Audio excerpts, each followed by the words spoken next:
that you're here with us also. Brendan. Yeah. Hello, everyone.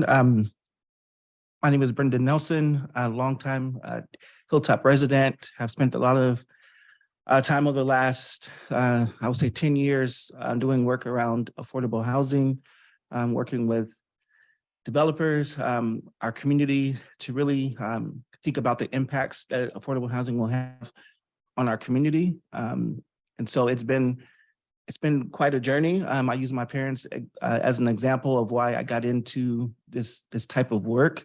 Them being denied access to housing had a huge impact on our family, even to this day.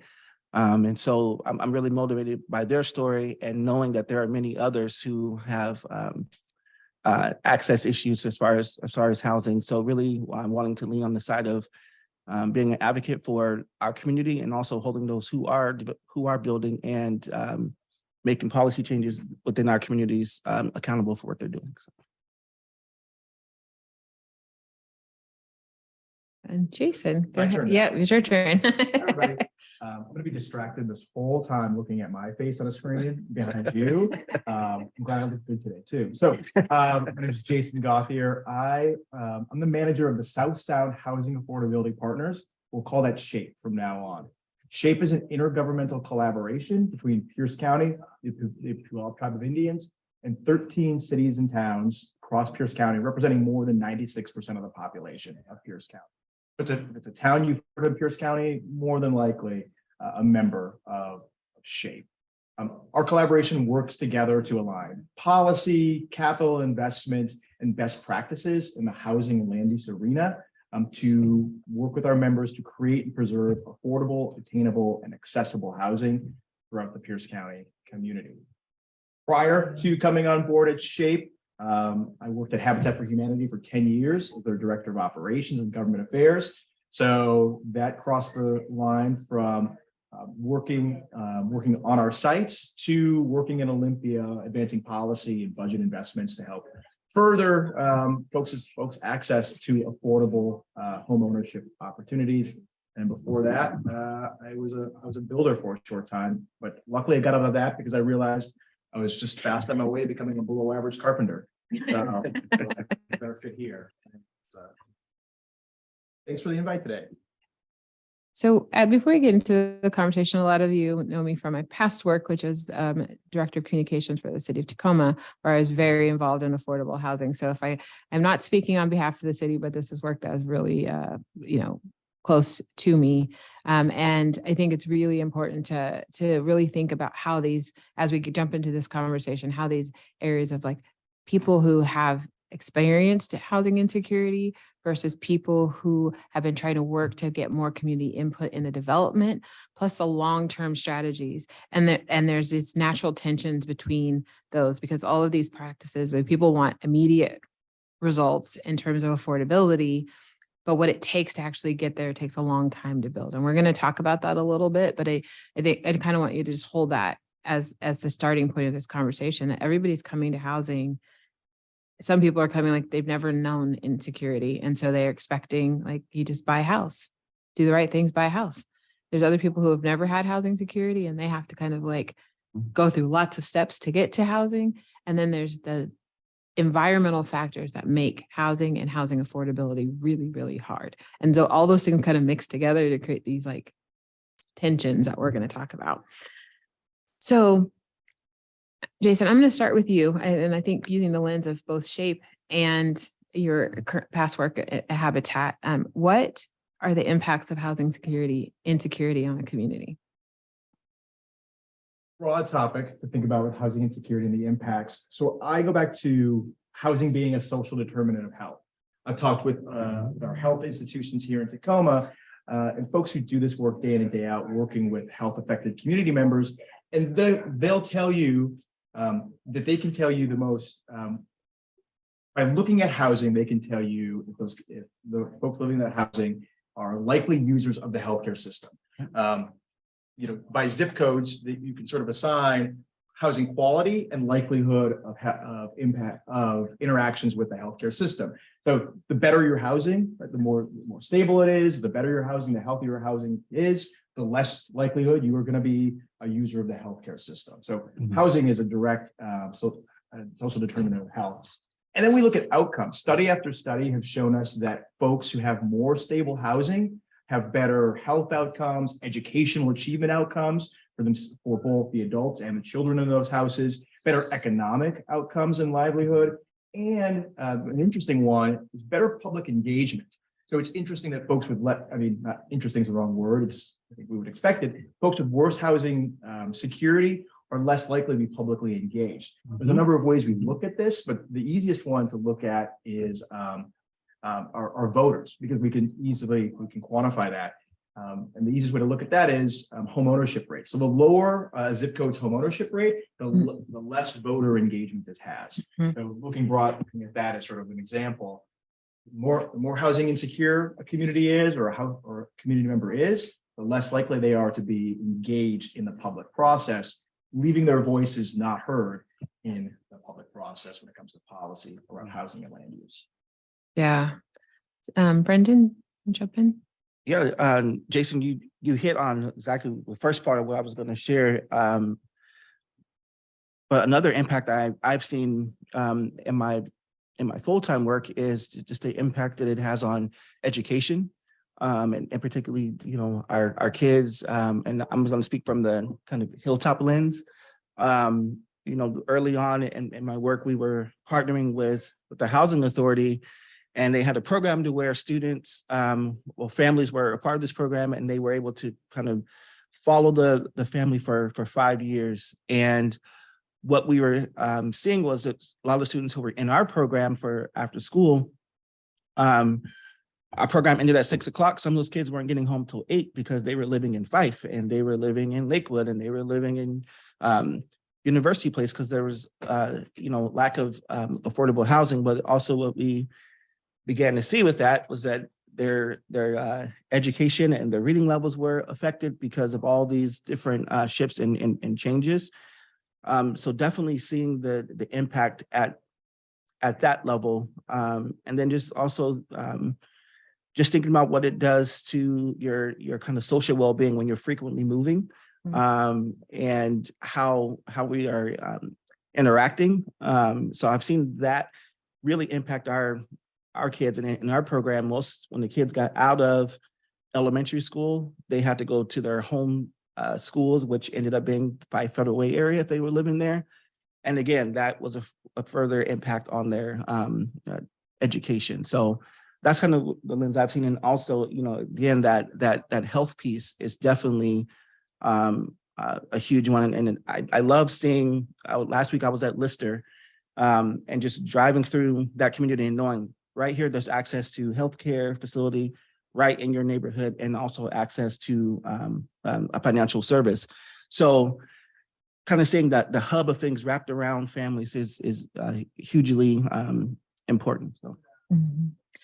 So Tyler's representing the youth voice, and I think it's a really interesting perspective that we should, be thinking about, because what we're doing right now, the work Jason's doing right now, affects where Tyler might be in the future when they get ready to purchase a home, start a family, live near where they work, all of those things. And sometimes we don't invite those voices into the conversation. We think of it as an adult problem, and we're all just adults in making, right? And so I think one of the interesting facts, there's over 1,800 youth in Tacoma Public Schools right now that are either couch surfing, which means they're like going from house to house, or they're currently unhoused. And we don't talk about that a lot as well. And so Tyler, want to talk about like your experience, or what from your friends and people that you maybe go to school with, about how housing insecurity affects young people and in school, or however that might affect them. I've dealt with housing insecurity most of my life. So like thinking about the future of like getting my own house or living by myself is just like not really something I can comprehend. And it's very like it's an isolating feeling because I don't hear much about youth people who deal with issues that a lot of like issues that I deal with and other people. It's mainly like older people and it's, yeah. I have a really hard time in school. I don't really have I can't really focus as well. And it's very distracting and it's horrible feeling this way. And I'm hopeful for the future. Yeah. Mm. I really appreciate you being here and sharing that because Yeah. it's important that we hear it's not just we get so hung up on there's homeless people on the street and it's an inconvenience and then we don't like to see it. We don't like to experience it, but we're not thinking about the impacts are so much broader than that. And here's a person trying to just get to be an adult and they're having to deal with these really adult issues and not even being included in the conversation. So I appreciate your bravery for being here and talking today. Thank you. A lot of homeless people aren't even on the streets either. Homeless is a very broad spectrum. There's couch surfing and just not being secure in where you're living. Mhm. And it's not only people who are on the street, and it's weird that people only focus on that. Yeah. So how do we balance that tension between the long-term goals of making housing affordable and making it not be a worry or something that Tyler has to think about, not even being a reality in their future, and the immediate needs, the community needs, and the planning, thoughtful ways that we need to do it. And Brendan, I'm gonna ask you to jump in here because I think you sit at the crux between where Jason is with the policymakers trying to plan and where Tyler is with knowing people who need to have an immediate need. So Yeah, and I'm still sitting with this question from the other day, but just even after we met the other day, just interacting with folks with this tension, right?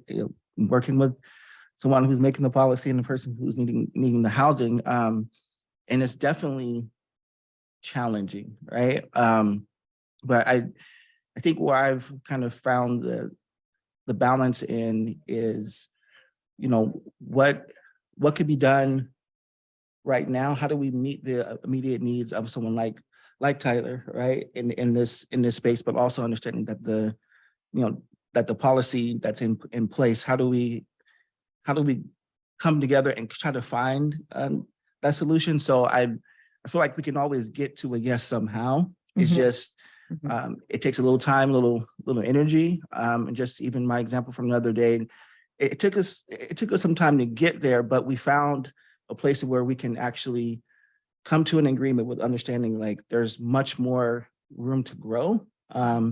So I think for me personally, the balance in that tension is making sure that there's at least some conversation happening, trying to create space for those who are being impacted and those who are making the policy or in charge of that to really listen. I think a lot of times we are so disconnected as we get to certain levels, we are disconnected from the real life issues and don't understand how immediate it is and how we want to see things happen. For example, my mom had a medical issue and they immediately had to move so she could have a place that would address her medical needs. So it was something that immediately had to happen, but the process to get the paperwork, to get them out of one place to another place, and we're like, this has to happen right now, but then figuring out who we need to talk to make some things happen. So I think it's more about collaboration, conversation, and trying to kind of find that middle ground. So yeah, that's the best I can come up with, Tanisha. That was no, I mean, it's a hard question, right? And then you also have the question of renters versus homeowners. And to Jason's point, when people don't own property or when they when they are housing insecure, they're less likely to vote. They're less likely to show up. So then they're less likely to be considered in the conversations. And then you have people who are like, I had a plan. I had this, you go to school, you get a job, you get your apprenticeship, you get a house, you buy a house. That is the American dream. You invest in that. And then you have something like Home in Tacoma that says, well, now we're going to go and we're going to have mixed use, mixed income level housing all over the place. And people are like, wait, this was my plan of how I was going to retire, how I was going to leave something to my kids. And you might be impacting the value of that. Right. And so when we are talking about affordability, how do we balance all of these multiple things? And, I had the privilege of working with SHAPE when it was being created in those initial meetings, and me and Jason kind of sitting on the sidelines like, oh, this is a tight conversation between the jurisdictions and different jurisdictions thinking about housing and affordability different and for different reasons. And some people wanting affordability so people could age in place. Some people wanting affordability so that young families can move into their neighborhoods, and not necessarily all having the same definition of even what it was to be affordable. Yeah. And so, Jason, not to put you on the spot, but you're on the spot. Do you want to talk about that a little bit? Well, was there a question in there? No, I think no, there's not. There wasn't really a question. I was riffing off my own, thoughts. I can make up a question. Yeah. I think there was a question in there. Try to speak to a bunch of pieces. One. Okay. And so since those, and I won't bore everybody with the history of my organization, started informally and it was formalized in October of 2021. This is regional collaboration, but things have changed actually a little bit since you and I sat on the sidelines and heard policymakers for the first time in probably a long time or ever, sitting as a bunch of elected mayors, the executive, having sort of mutual learning, understanding, housing affordability as a topic region-wide, not just as individuals in their own cities.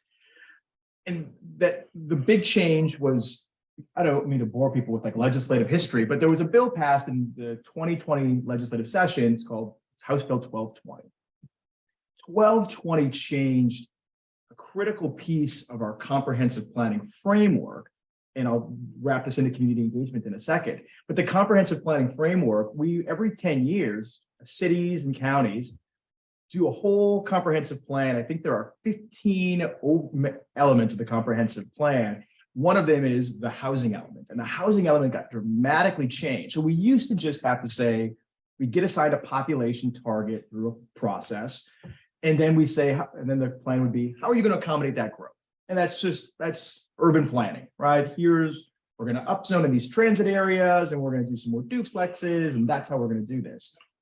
That's since changed. And it's not just how are you going to plan for all these housing units, it's how are you going to plan for these housing units, and inside of that, at each income strata. So that 0 to 30% AMI, that 30 to 50, 50 to 80, 100 to 120, 120 plus. And that's where cities and towns and counties now to really live in that. How are we going to do this? How are we going to ensure we're meeting these targets to serve our lowest of income clients? How are we going to facilitate the building of the hardest to build and the most expensive housing? And what I'll say about that is the comprehensive plan, one of the elements is simply community engagement, that it is a requirement of the state that community be involved at every step of all the elements of this process. Mm-hmm. And so without stepping over too far with my representation today, your local planning departments are going to ask for your input. You probably have received things in the mail already, whether you live in Tacoma or Puyallup or in Gig Harbor, asking for feedback on elements of the comprehensive plan. Now's the time to engage, but also understanding the framework that your jurisdictions are working within is important. That's also difficult because we talked about housing insecurity and folks are less likely to be engaged and less likely to have time to go, what is House Bill 1220 and should I learn more about how that could impact me? But there is a framework there for community members and organizations like Downtown on the Go to educate folks on what does that mean and how to engage in that. Using the numbers, using the framework, using what is required of jurisdictions by statute to plan for their housing needs across the income spectrum. And and I do want to answer the question on the paper here, Tanisha, as well. I'm lucky I get to live in this like ethereal, like long range planning world, right? Setting policy making and saying we're going to try to work on regulatory reform to make it easier and faster to build housing. It makes me incredibly uncomfortable, you know, and I think it does most people, and it's why we disengage with the human effects of, you know, again, balancing that long range versus the immediate needs. You know, we see folks on the street. We know folks are couch surfing. How many kids in Tacoma qualify as McKinney-Vento, right? It's around 1,800 kids, or, you know, and it's really uncomfortable for policymakers to sit in that muck and go, how are we going to solve for this? You know, while we're talking about 2044 and what our communities are going to look like.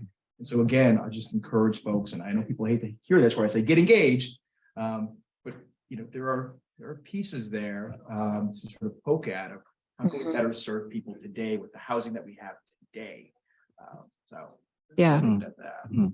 No, I think it's a great thing to kind of try to manage through, because you know it is a both and we can't afford to not do one in lieu of the other, right? We can't say, well, we're just going to do planning and we're not going to deal with the issue at hand. It's also really hard to address the issue at hand without the long range plan to work towards. And so we're living in this gray area, but it does really require us to, for those of us who have the bandwidth and the time and the energy to to learn and to think beyond just ourselves, you know, just like I'm housing secure. So but I need to think about my neighbors who are not when I'm looking at these policies. I can't just look at them from like, well, this is good for me. But if my neighbors aren't good, then how good really am I? And I think it's a difficult conversation to have. So we could go down all types of rabbit holes, and I'm going to try really hard to stay on script. So, but one of the questions I want to ask, like, and Tyler, I'm going to start with you. Like, what are the, what is it that you really would like to see change? What, if you could direct the policymakers, you're on the Youth Commission, if you could tell, you know, council what to do, like, what is it that you would really want people to either know or respond to or kind of focus on? That's a really difficult question. There's like a lot of things that I would want to focus on. Probably making transportation more affordable. Transportation is like a big part of like getting home and making it more convenient, and having like housing just be like more available in general. Yeah. And there's a lot of resources like McKinney-Vento and that a lot of people don't know about. Yeah. And making it just more awareness in general. And knowing that there's like more like spectrum of like things. Yeah. Like there's lots of choices and options, and there's different ways to address the issue. There's not just one answer. Yeah. Everything seems like very black and white right now. Yeah. I'm not quite sure how we got there as a community, but as a society, it's not a Tacoma thing that we address things in kind of blacks and whites, and you know, and really there are lots of options and ranges to get there. Everything from, you know, different and new ways of sheltering to entry-level housing to, you know, what Brendan was talking about neighborhoods and being thoughtful about neighborhoods, and how do we create neighborhoods that kind of allow for everyone at every price point to live in a neighborhood. And, you know, we also have the issue, we haven't even talked about seniors, but like, you know, seniors who are in really large houses who can't afford those houses, or the cost of housing keeps going up and their Social Security doesn't keep going up at the same rate. And, you know, they shouldn't have to move way out into the Netherlands to be able to afford housing either. They should be able to stay in the place that they lived, worked, raised their family, grew up into. So, or have a reasonably priced option to downsize as well. Right. Like right. that's where we sort of get into that problem. We used to have it used to be most homes turned over every 7 years. Mhm. That's just the way it was. There was a natural cycle, right? You start in a small home, you grow in size in your household, you get a bigger home, and then you downsize at the end to a smaller unit. And we've seen that part of it go away because there's not an affordable option at the end or the beginning any longer. And sorry to jump in there. No, There's this is our Yeah. conversation, but yeah, no, I think that's a real thing. And it's a real like connection point of like, how do we get back to that? And then you have like, I mean, I'm a, Xer, and I grew up with a dad who was like, they're not making any more property, so we're holding on to all the property we have, and that was the mindset. And like my family owns multiple properties, and like I'm having to like generationally kind of say, well, we should make these more available to other people. We don't need, I don't know why my mom needs to be in a 4-bedroom house with 2 bathrooms and a closet filled with all of her stuff in all 4 bedrooms all by herself. I don't know why she needs that, but unless I can give her a viable option that feels to her like she's not giving up something, she's not giving up that or her car, and she's definitely not moving someplace without a parking spot. So like, how do we deal with both of these things? Because now we're and you could see it in the chats when we talk about housing, when we have apartments that are $1,300 and they don't have a parking spot, and people are like, that's not affordable. And I don't think we've like created spaces to have full conversations about what affordable means. Yeah. Affordable means different things to different people. Yeah. Go ahead, Tyler. Oh my God. Sorry.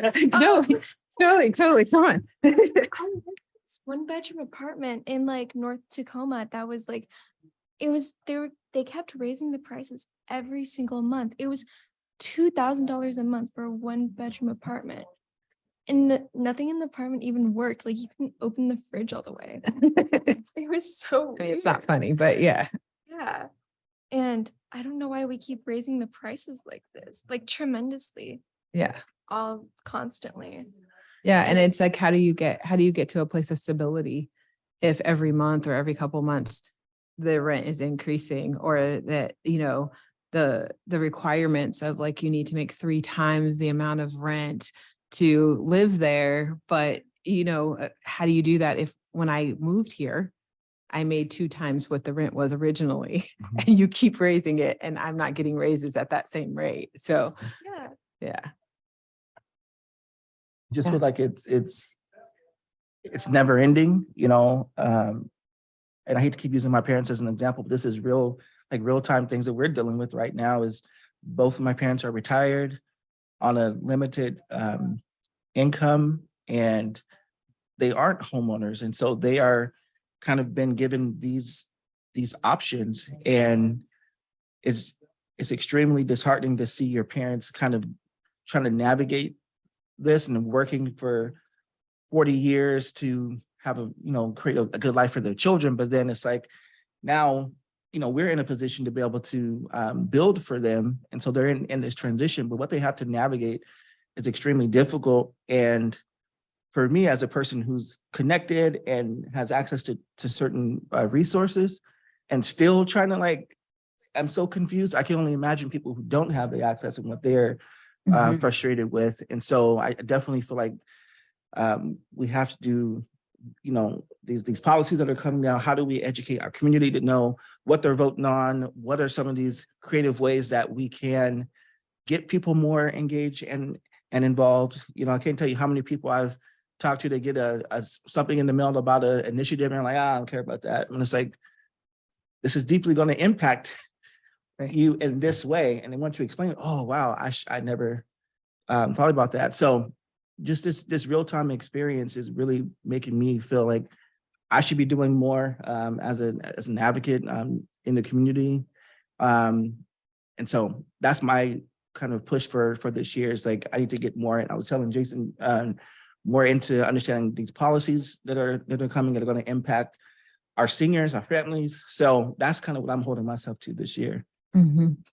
And I think, these conversations are bigger than just even who's on this panel today, right? There's also the banks and the mortgage lenders, and why can you pay $900 a month for, 15 years as a renter, but then not qualify for a $900 a month mortgage? Like, how do we rectify some of those things that make it so that you're a perpetual renter forever, but you can't be an owner. And all of those things. I mean, there's so many layers to it, and I could keep excavating more, and it wouldn't be helpful to the conversation. But I think like when we're talking about this, I think what this panel has kind of illuminated for me is that these conversations need to happen more regularly, more often, and with more people at the table, so that we can really see, the full spectrum of the issue and start to zoom in it. We're already starting to get some questions, and I don't know, Laura, if it's time for me to start transitioning to taking questions. No, we have a little more time before we start doing questions, Okay. about a little less than 10 minutes. But a reminder to the folks in the room, we have pieces of paper in the back. If you write a question and submit it to me, I will get them to Tanisha when it's time. Thank you. Perfect. So good, we have more time. So when you think about, what some of the for people who care enough to come and spend their lunch hour with us, and like, where would you recommend, them to start? Where do you start if you want to be an advocate for this, if you want to be more informed about this, if you want to be a part of these conversations? Like, Tyler, how would you like these adults to show up for you in this space? Like, what would you like to see? And Brendan and Jason, I'll pass to you after that. Not them specifically, but cool.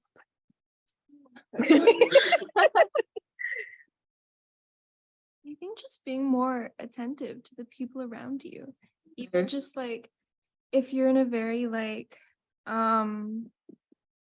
more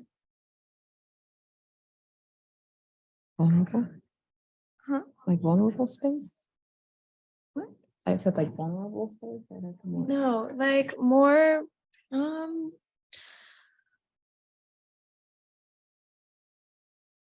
my god.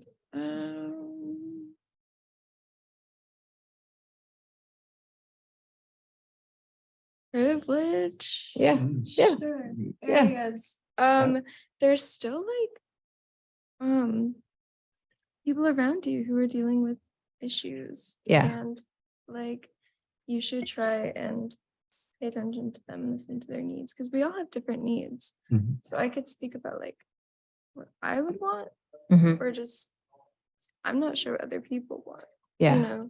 No, I think that's super valid. I used to live, before I moved back here, I grew up here, but I lived in Ohio for a long time, and I lived in this neighborhood, and it's a pretty affluent neighborhood, and it was right around the housing bubble burst in like 2008. Mhm. And we had this football league, and it was like $800 for your kids to play football. And I was like, I think we should do a scholarship fund. And they were like, we don't need a scholarship fund. We're in Centerville. Everybody's doing good in Centerville. And I said, you're not noticing that people are moving out of Centerville, like without any notice? Like your neighbors are just gone. Houses are just empty. I'm like, where do you think those people are going? Like there's been because I'm a data person, I've always worked in social services. I was like, there's been a 15% increase in kids getting free and reduced lunch in this neighborhood.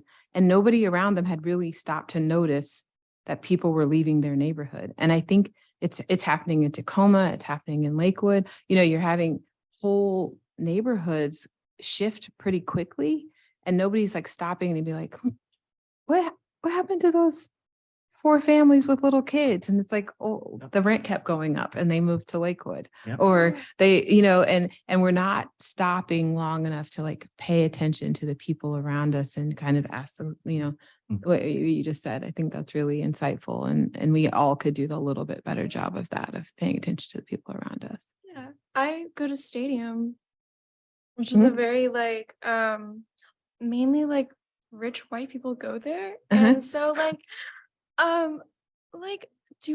having like an ASB card to like do sports and like clubs is like $30, which is just crazy. And like a lot of my friends have like gone to Stadium and then switched out for like the people being like horrible. It's all like there's not a lot of diversity. Yeah. Yeah. Be around it, so expensive for no reason. Very Yeah. true. Yeah. Very No, true. I like I said, it's real. Yeah. Thank you. Brendan, what do you think? Yeah, I can't tell folks kind of where to start, but I will say to your point earlier, just more conversations like this. You know, I'm seeing the beauty in having someone who's doing policy, someone who's doing community engagement, and someone who's directly impacted by these decisions kind of coming to the table. And I think that's what we need to be doing more of. And also just kind of going back to earlier around, voting and, folks who are housing insecure, not really showing up. I would love to see more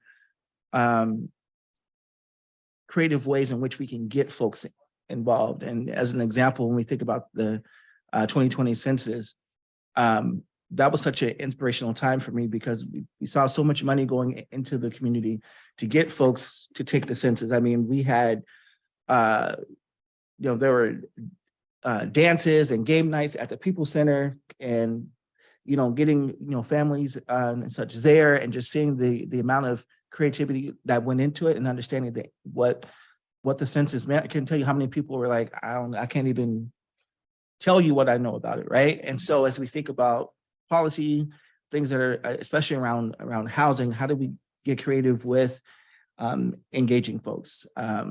Is it, let's have an evening where there's dinner provided and we are talking about policy. There's daycare, on site. And so if we want folks to get more engaged, we have to meet them where they are, just like what you were saying, figuring out what those needs are. And I just go old school, boots on the ground. Like we need to get back to, COVID took a lot from us, right? But we need to get back to knowing our neighbors, knowing our community. I know my neighborhood, I've been scared to go out to my neighbors because I'm like, I don't know if they, how they feel, but now I'm really feeling this pull to like, I need to get more engaged with them and hearing what it is that they are seeing as a concern, an issue, and how do we kind of bring them in, and not just waiting for, folks like Jason to say, well, here's this, like, how do we bring everybody in together, Right. for just to make things collaboratively. And that's my sweet spot, is bringing people together. Yeah. But I would love to see more of that happening as we move forward. Yeah, I think that's really important. And I think, from someone who's been inside institutions, now I'm at the school district, before I was at the city, worked with Metro Parks a lot and like thinking about how do we create spaces where maybe we are bringing people in and they're coming in to talk about education, but we make space for them to talk about the whole rest of their life that affects that, and not having these kind of like, we're having a focus group today to talk about this thing. And like, people are whole people and they come with whole issues. Like they're not just coming with whatever the thing you invited them for. It's like, and I used to work at, United Way, and it'd be like 211 and someone would call and because they needed a coat. But if you asked like 3 more questions, you found out they needed a coat, they needed a food, they needed, help with, transportation to their job. Like it's never just one thing. Like we live in a whole world that and all these things impact each other. And so, finding spaces where people can just come as their whole self and talk about the issues that are presented to them and get to the root of it. And to your point about housing being a health, indicator, if we get good housing, how many of the other things do we eliminate and how much money do we free up mitigating these things by providing a house? So Jason, I'll let you have the final word and then I'm going to get to these questions. I feel like I've sort of forgotten the question a bit, but I'm gonna try to answer what I remember here. But I want to comment. I'm going to just say something to Tyler. There are no, I think I say this a lot. There are no adults, right? If we're just kids who got older. And so when I think a lot about working with local gov and people that I respect, brilliant people, they're still just people and they don't have all of the best ideas. Right. And, I work with planners across Pierce County every day and they're engaged in long range planning and they and the elected officials yearn for ideas, not even great ideas, just ideas on housing and land use issues. You know, yelling is great, but like having the kernel of a good idea is so much better. And so, again, and I hate to be like engaged, but some good ideas got to start somewhere, right? If you never plant it, it's never going to grow. So that's how I encourage people to engage, right? The yelling is important sometimes, you know, the rent's too damn high, like that's important to say. But what comes next? You know, what are the next 10 words to that? Or what's the, you know, it's too high for me too. How are we going to get to lowering that rent? What are your ideas to get there? I think that's the next piece, and that's hard, right? Because people are, Tanisha, you said it, people are whole people. They're not going to spend their, you know, you work 40 hours a week. You're not going to spend your weekends going, I'm going to check the bill runs from Olympia to see what I like, right? Like, Right. You know, you said something about, you know, resources for McKinney-Vento. There's a bill this year to create a new grant program for OSPI to continue to support different resources for McKinney-Vento students. I'm sure you had no idea, right? Because why would you? You're not, you got school and you got a life, you're not checking bill runs. And so it gets difficult, right? How do you want to engage? Where can you engage? Can you find the right people? That's why Brendan and I were talking earlier. I know I've often advocated in my previous life for local funders who say, we want to move the needle on housing. And our local funders are not rich, right? They're not Amazon, they're not investing $1 billion in housing. And I've often advocated that the best way to move the needle is really to hire those, you know, for those community-based organizations, the Asia Pacific Cultural Centers, the Urban Leagues, the Centros, to fully fund advocacy and policy staff members, right? Who can both organize and engage their community for those ideas, you know, take those kernels, plant them in the ground, water them and see what grows, and then bring that to local government, those policymakers, those elected officials. Because again, you know, community, we need voice, but how do we translate that into like the policy actions that really affect? I get passionate about this because of my former life as a lobbyist. I'm, you know, Tanisha talked about being in institutions, and you know, I sometimes want to jump out of the institution because it's what I'm used to doing. But there are ways to work within institutions to do good things to help people. Institutions, they do need you and your ideas to be engaged. Yeah, I think that's the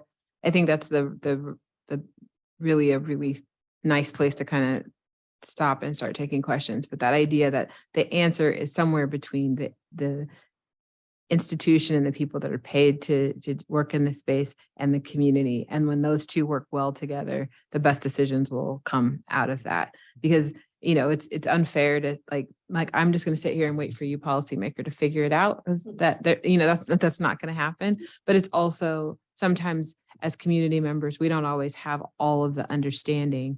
If you knew how many calls I got as the city communications director, there's like, well, why don't you just do that? And I'm like, because it's unconstitutional in the state of Washington and we can't, you know, or why don't you just tell that person to take down their fence because it's their fence? And I have a little bit of authority, but I actually don't have that kind of power. So I think there's like this space where we could work better together and be more open on both sides to what the role of each person in that, you know, formula is. So we're going to jump into some questions. The first question was, how can we as a community better capture and convey the large number of uncounted housing needs?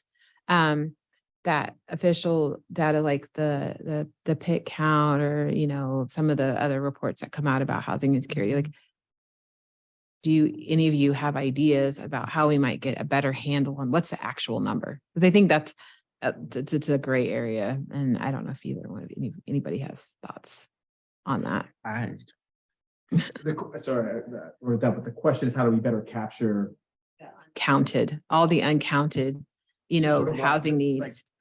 Rent burden, extreme rent burden, hope. We live in a county of almost 1 million people. It's difficult. I mean, it's difficult, if not impossible, to truly count and quantify all those housing needs. to say it again, and I feel like people are going to be annoyed with me at this point, but like voicing those needs is important. I'm sure folks that have ever called, 911 to report an issue in their community, and they get told, "Hey, we can't solve it, but keep calling because if the squeaky wheel like gets the oil." And so voicing those community needs, it begins to make an impact. It really does. It's just one of those points that we see in government, right? Oh, this is rising to the top. Clearly, we need to do something about this.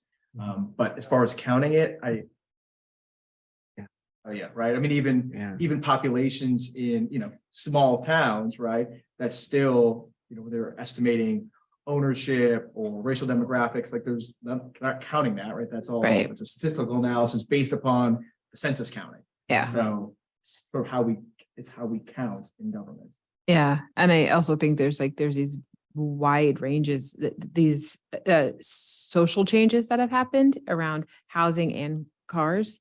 I have millennials and Z's. I birthed them, and I have one that's like totally not interested in a car, which if you went on some past understanding, like I was 16 and at the DMV, like, give me my driver's license. It's my right as a human being. And I have a child who is like, why would I have a car payment, insurance, and pay for parking in Seattle? No, thank you.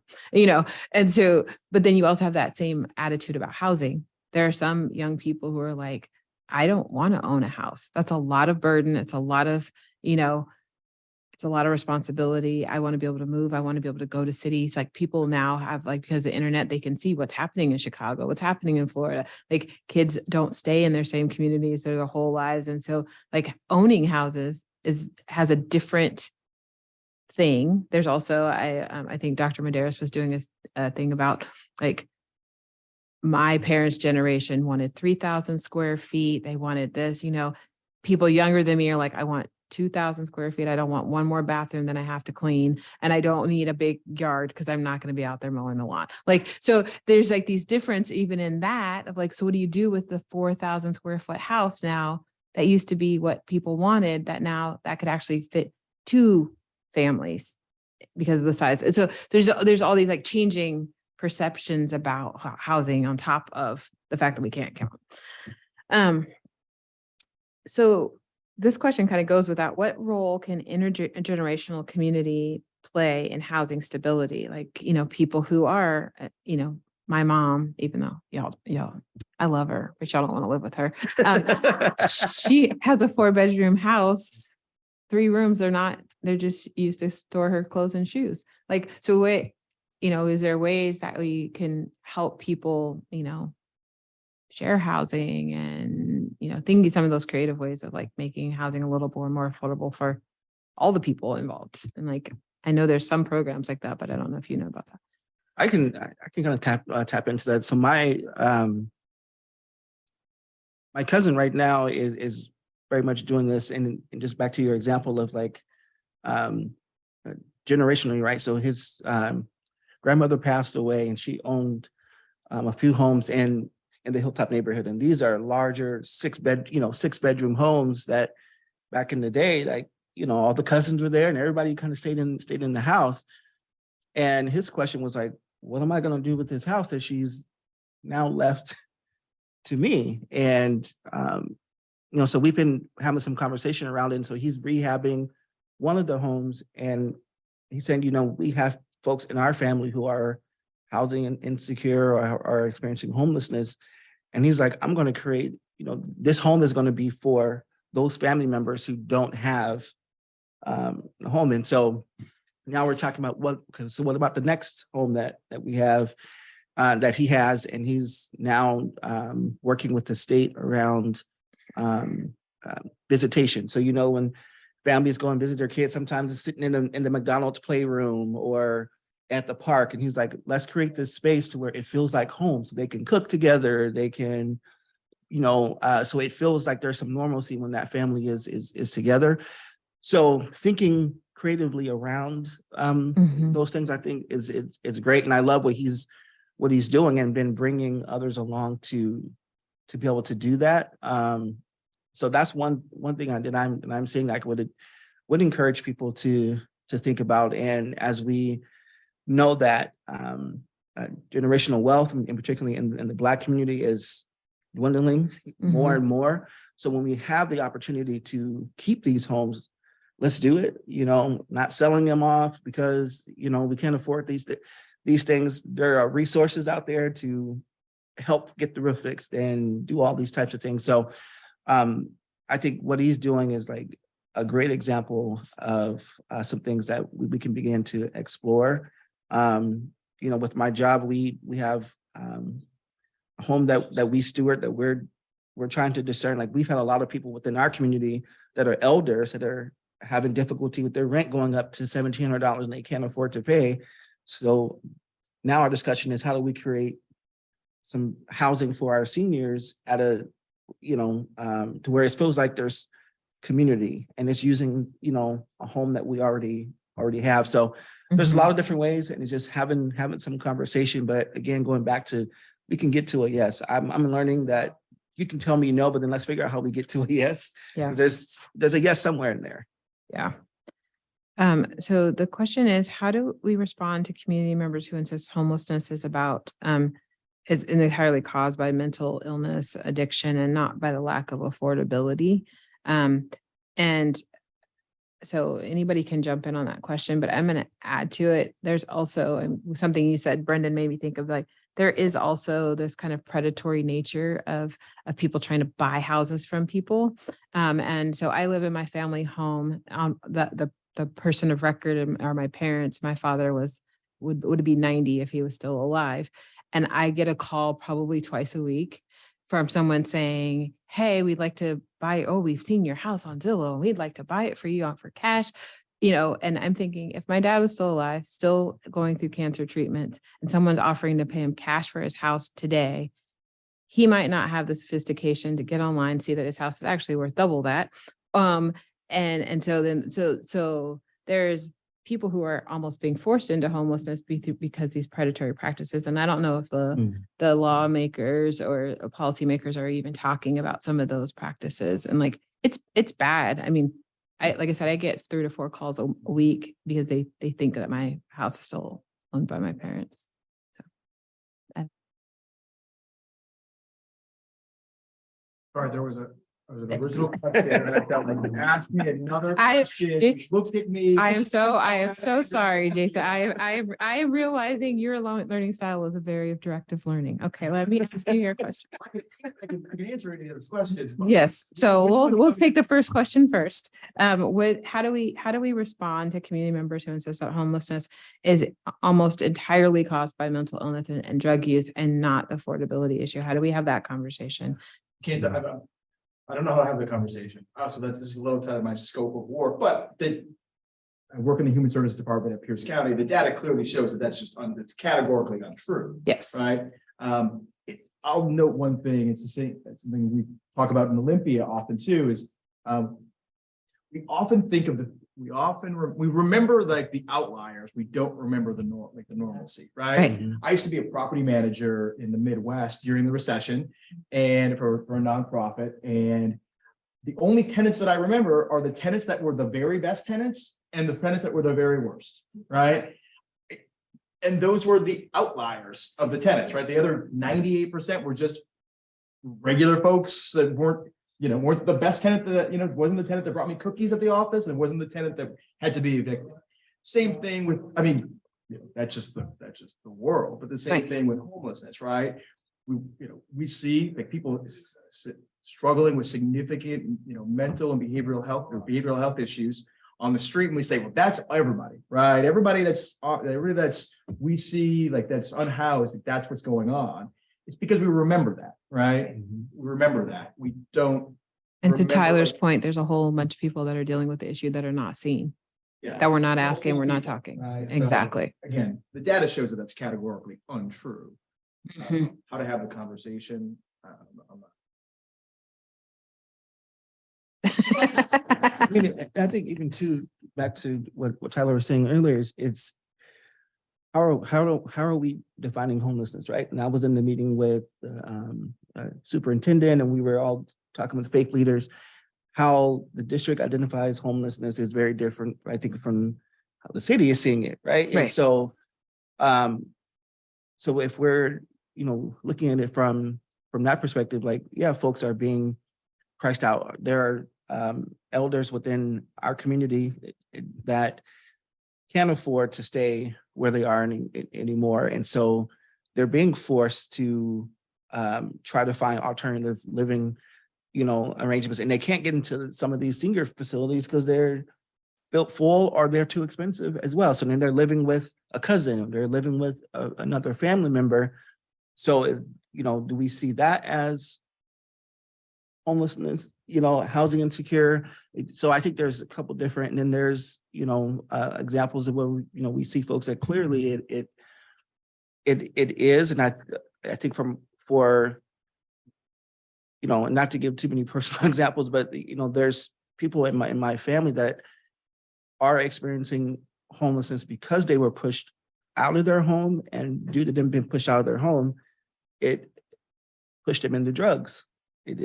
So yeah, there's that, there's that kind of piece too. But I think, hearing these examples and hearing these stories from people, again, these kind of conversations is what's necessary. Not saying putting people on blast and like, tell us why you're, but we have to begin to hear, or else we're going to create our own narratives around what we think the issue is. And then that's how, we really don't get anywhere with that. So, yeah. So unfortunately, we have run out of time. And I want to, say thank you to the whole panel for being here. I want to especially thank you, Tyler, for coming, and it's hard to be the youngest person in the room, and you handled yourself well and spoke eloquently and gave us a lot of stuff to think about. And I want to appreciate you for that. I also want to say to Brendan's last point, like, creating these spaces and really listening to people intently, and questioning everything that we are telling ourselves about these issues, and are challenging our own assumptions is probably also a really good takeaway for today. And so with that, thank you so much for coming and spending your lunch hour with us, and I hope to see you next month, and I'll turn it over to Laura. Yeah, it's so hard to end these. Thank you so much to everybody who was here today in person and in Zoom. We really appreciate you coming and engaging with this conversation. Thank you so much to our panelists and to Tanisha for doing an amazing job moderating as always. I hope that you'll join us for our next forum in February. It's on Friday, February 24th. It'll be titled When a Sidewalk Isn't Enough, Vision Zero in Tacoma and Pierce County. We'll learn about the rising epidemic of traffic violence, what's being done to stop it, and what the real human impacts are. It's going to be, I think, a hard conversation, but a very important one. A recording of this forum will be available on our social media accounts. We hope that you'll share it with folks who you think are interested, who couldn't make it today. And, it's always worth saying these events are free to attend, but they're not free to put on. So we ask that if you enjoyed today's forum, you consider supporting our work at Downtown on the Go with a donation at downtownonthego.org. But again, thank you so much for attending, and we will see you in February. Thanks.